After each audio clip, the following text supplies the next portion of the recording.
Hello friends, എല്ലാവർക്കും സ്വാഗതം. ഇന്ന് ഒരു നൊസ്റ്റാൾജിക് സ്നാക്ക് റെസിപ്പിയായിട്ടാണ് ഞാൻ വന്നിട്ടുള്ളത്. ഇലയട.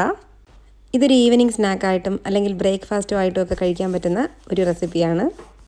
ഇനി ഇത് ചെയ്യാൻ വേണ്ടിയിട്ട് ഞാൻ എടുത്തിട്ടുള്ളത് 2 കപ്പ് അരിപ്പൊടി, ഇടിയപ്പത്തിൻ്റെ പൊടി എടുക്കാം, 1 കപ്പ് അവൽ, 1 കപ്പ് തേങ്ങ, 3/4 കപ്പ് മുതൽ 1 കപ്പ് വരെ ശർക്കര പൊടിച്ചത്, 1/2 ടീസ്പൂൺ ഏലക്ക പൊടിച്ചത്.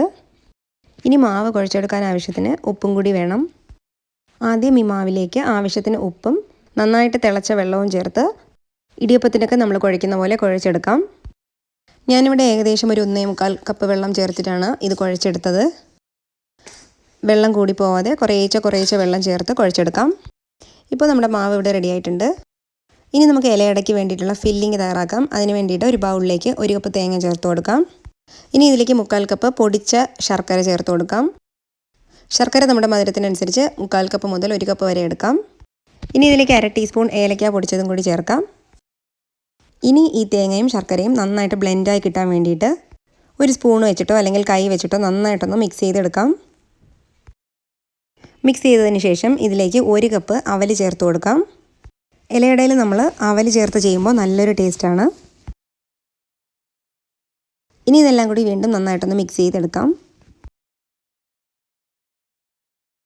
ഇപ്പോൾ ഇലയടയ്ക്ക് വേണ്ടിയിട്ടുള്ള ഫില്ലിംഗ് റെഡി ആയിട്ടുണ്ട്. ഇനി നമുക്ക് ഇലയട ഉണ്ടാക്കാൻ തുടങ്ങാം. അതിന് വേണ്ടിയിട്ട് കുറച്ച് മാവ് ഉരുട്ടിയെടുത്തതിന് ശേഷം നമ്മൾ ഓൾറെഡി പീസസ് ആയിട്ട് കട്ട് ചെയ്ത് വെച്ചിട്ടുള്ള ഇലയിലോട്ട് വെച്ച് കൊടുക്കാം. ഇനി നമ്മുടെ കൈ വെച്ചിട്ട് തന്നെ ഇതുപോലെ നന്നായിട്ടൊന്ന് പരത്തി കൊടുക്കാം.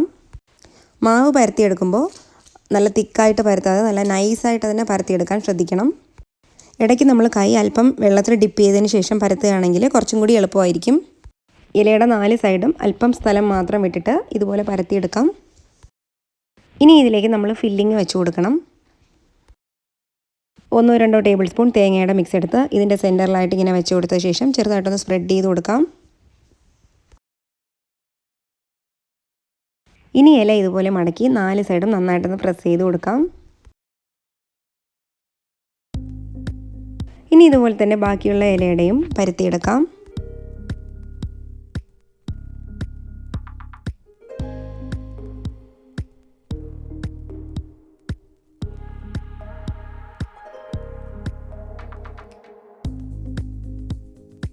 ഇപ്പോൾ നമ്മളെല്ലാം പരത്തിയെടുത്തിട്ടുണ്ട്.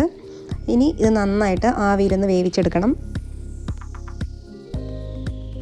ഇഡലി പാത്രത്തിലോ അല്ലെങ്കിൽ സ്റ്റീമറിലോ ഓരോ ഇലയുടെയായിട്ട് ഇതുപോലെ വെച്ച് കൊടുക്കാം.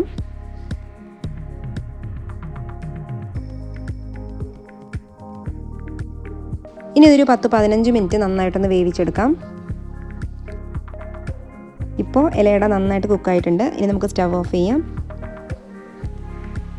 അപ്പോൾ നിങ്ങൾക്ക് എല്ലാവർക്കും ഈ വീഡിയോ ഇഷ്ടപ്പെട്ടെന്ന് വിശ്വസിക്കുന്നു. ഇഷ്ടപ്പെട്ടെങ്കിൽ പ്ലീസ് ലൈക്ക് ചെയ്യുക, ഷെയർ ചെയ്യുക, സബ്സ്ക്രൈബ് ചെയ്യുക. കൂടെ തന്നെ തൊട്ടടുത്തുള്ള ബെല്ലൈക്കണും ക്ലിക്ക് ചെയ്യുക. Thank you. മറ്റൊരു അടിപൊളി വീഡിയോ ആയിട്ട് വീണ്ടും കാണുന്നവരെ ടാറ്റാ, ബൈ ബൈ.